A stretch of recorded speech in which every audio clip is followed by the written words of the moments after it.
Basically अगर आप देखोगे तो पंजाब स्टेट के जितने भी कंपेटिटिव एग्जाम्स हैं उसमें वेरी बेसिक से क्वेश्चंस आते हैं कि जो पंजाब है वो एक पर्शियन वर्ड से बना है, इसका एरिया कितना है, पॉपुलेशन कितनी है, रैंक कितना है पूरी स्टेट्स के बीच में एरिया वाइज, पॉपुलेशन वाइज, और इसके जो एम्बलम्स हैं कि state tree, state bird, state flower, state fruit कौन सा है, इसकी फॉर्मेशन कैसे हुई थी, कब हुई थी, इस तरह के क्वेश्चंस आते हैं। और इसमें आपको वही सब कुछ पूरा डिटेल में मिल जाएगा। इंडियन पार्लियामेंट में पंजाब की सीट्स कितनी है, राज्यसभा में 7 है, लोकसभा में 13 है, इस तरह के क्वेश्चन है। Current governor, current chief minister कौन सा है और कितना है, सीरियल वाइज, और जीडीपी कितनी है पंजाब की, कौन से सेक्टर कितना कंट्रीब्यूट करते हैं। जैसे एग्रीकल्चर में सबसे ज़्यादा पॉपुलेशन एम्प्लॉयड है, लेकिन सबसे ज़्यादा कंट्रीब्यूट करता है service sector. Almost 46 to 48% share जो जीडीपी में है वो सर्विस सेक्टर से आता है। और एग्रीकल्चर में भले ही 42% पॉपुलेशन जो एम्प्लॉयड है, लेकिन इसका जो शेयर है जीडीपी में वो सिर्फ 22.8% है। और सेकंड नंबर में आता है इंडस्ट्रियल सेक्टर, जिसमें पूरी मैन्युफैक्चरिंग प्रोसेसिंग इंडस्ट्रीज आती है, वो 29% कंट्रीब्यूट करता है। उसके बाद है कि जैसे स्पोर्ट्स गुड्स के लिए कौन सी डिस्ट्रिक्ट स्पेसिफिकली फेमस है, राइट, वो जलंधर है। टेक्सटाइल्स के लिए लुधियाना, कपूरथला को पेरिस ऑफ पंजाब कहा जाता है, और मंडी गोबिंदपुर को स्टील टाउन ऑफ पंजाब। के हर डिस्ट्रिक्ट के इन डिस्ट्रिक्ट्स मतलब कुछ ना कुछ जो है वो खासियत है। और एथनिक ग्रुप कौन से हैं, सबसे बड़ा ग्रुप है सिक्स का जो कि 57% पॉपुलेशन है सिक्स की। उसके बाद आते हैं हिंदूज जो कि 38% है, फिर इस्लामिक जो 1.9% है, ज़्यादातर मलेरकोटला और कादियां एरिया में ही रहते हैं। उसके बाद आते हैं क्रिश्चियन। और कल्टीवेशन के अंडर कितना एरिया है, जो 84% एरिया है जो पंजाब का वो कल्टीवेशन के अंडर है। उसमें से 72% जो है वो ट्यूबवेल से और 26% जो है वो कैनल से उसको इरीगेट किया जाता है। और क्लाइमेट कौन सा है, ह्यूमिड सब ट्रॉपिकल क्लाइमेट है इसका, जिसमें और साथ में क्या होता है ड्राई विंटर्स होती हैं। इसकी कैटेगराइजेशन है CWA, जो कोपन क्लाइमेट क्लासिफिकेशन होती है ना इंटरनेशनली, उसमें इसका जो है वो है CWA। और इसमें रीजन्स आते हैं जिसमें माझा रीजन है, मालवा है, दोआबा है। और ये पार्टीशन बेसिकली होती है दो रिवर्स के बीच में जो एरिया होता है उसको क्लासीफाई किया जाता है। जैसे माझा रीजन है वो आता है रिवर रावी और रिवर ब्यास के बीच में, दोआबा रीजन आता है ब्यास रिवर और सतलुज रिवर के बीच में, जिसको NRI हब भी कहा जाता है जो पंजाब का है, क्योंकि मतलब बहुत ज़्यादा लार्ज स्केल माइग्रेशन हुई है यहाँ से। उसके बाद है मालवा रीजन, और बेट का रीजन जो आता है वो भी दोआबा में ही आता है। मालवा में 15 डिस्ट्रिक्ट्स हैं, और ये पूरा एरिया जो सतलुज के साउथ का जितना भी पंजाब है वो सारा मालवा रीजन में ही आता है। जैसे फिरोजपुर की सिटी जो है इसको एस्टेब्लिश किया था फिरोज शाह तुगलक ने, जो कि दिल्ली सल्तनत के 3rd सुल्तान थे।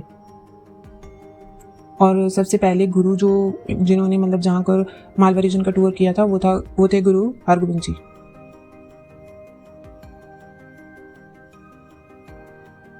और जो इंडस रिवर सिस्टम है उसमें 5 दोआब्स हैं। पहली है दोआब विस्त जलंधर, बाड़ी दोआब, रचना दोआब, जज दोआब एंड सिंध सागर दोआब। पूरा डिटेल दिया गया। लैंडफॉर्म की टाइप्स हैं शिवालिक हिल्स, ऑलमोस्ट 2.6% जो एरिया स्टेट का वो कवर करती हैं। उसके बाद आता है कंडी रीजन, ये बहुत ही मतलब सैंडी क्वार्ट्स ग्रेन्ड रीजन है, और यहाँ पर ज़्यादा वेजिटेशन नहीं होती, जो लार्ज ट्रीज हैं वही सर्वाइव कर पाती हैं। और ये ऑलमोस्ट कवर करता है 8.5 to 10% एरिया स्टेट का। उसके बाद आता है एलुवियल प्लेन्स, ये 70% एरिया जो है कवर करता है। और यही प्लेन्स हैं जो पंजाब को सबसे ज़्यादा फर्टाइल बनाते हैं, क्योंकि जो रिवर से फ्लो करते हैं वो जो सॉइल, सेडिमेंट्स, क्ले सब जो भी रिवर्स में ट्रैवल करता है वो यहीं पर डिपॉजिट होता है, इसलिए ये इंपॉर्टेंट हो जाते हैं। उसके बाद आते हैं ड्यून स्टडेड प्लेन्स, जिनको लोकली टिब्बे भी बोलते हैं, और ये 18% एरिया कवर करते हैं। बेसिकली जो राजस्थान का थार डेजर्ट का एरिया है ना उसको बॉर्डर करते हैं, तो उसकी प्रॉक्सिमिटी की वजह से इसका जो क्लाइमेट ऐसा रहता है। उसके बाद आते हैं रिवर। तो पंजाब जो है अपना इंडिया वाला और पाकिस्तान वाला दोनों ही, ये आते हैं इंडस रिवर बेसिन के अंडर, और इंडस रिवर की जो ट्रिब्यूटरीज हैं वो यहीं से ट्रैवल करती हैं। तो इसका ओरिजिन कहाँ पे है? बुखारचू ग्लेशियर जो कि लेक मानसरोवर के पास है कैलाश रेंज में, और इसके पास ही थोड़ा सतलुज रिवर भी है, उसका भी ओरिजिन कैलाश रिवर में ही है। जो राक्षसतल लेक है वहाँ पर उसका ओरिजिन है, कैलाश रेंज में मानसरोवर लेक के पास।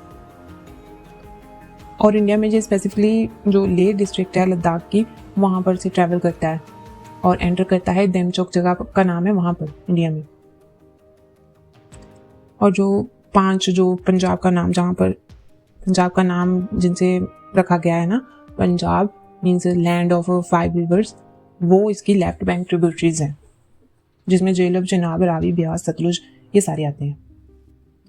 और ये दिया गया है कि उनका रीजन कौन सा है, कहाँ पे एंटर करते हैं पंजाब में, फिर पाकिस्तान में जाकर बाकी रिवर से मिलकर पंचनाद बनाते हैं, उसके बाद इंडस रिवर के साथ ज्वाइन करते हैं और फिर वहाँ से अरेबियन सी में जो है वो ड्रेन हो जाते हैं। पूरी डिटेल्स दी गई हैं। उसके बाद है हिस्ट्री। अब इनका हिस्टोरिकली जो संस्कृत में भी इनका जिक्र है और एंशियंट ग्रीक्स ने भी इनका जिक्र किया है, और इसमें सारी डिटेल्स दी गई हैं। इसमें ज़्यादातर इम्पॉर्टेंट है, एक तो ब्यास रिवर है जिसको हाइफेसिस भी बोलते हैं, और ये ईस्टर्न मोस्ट बाउंड्री थी जब अलेक्जेंडर द ग्रेट ने इन्वेजन की थी ना 326 BC में।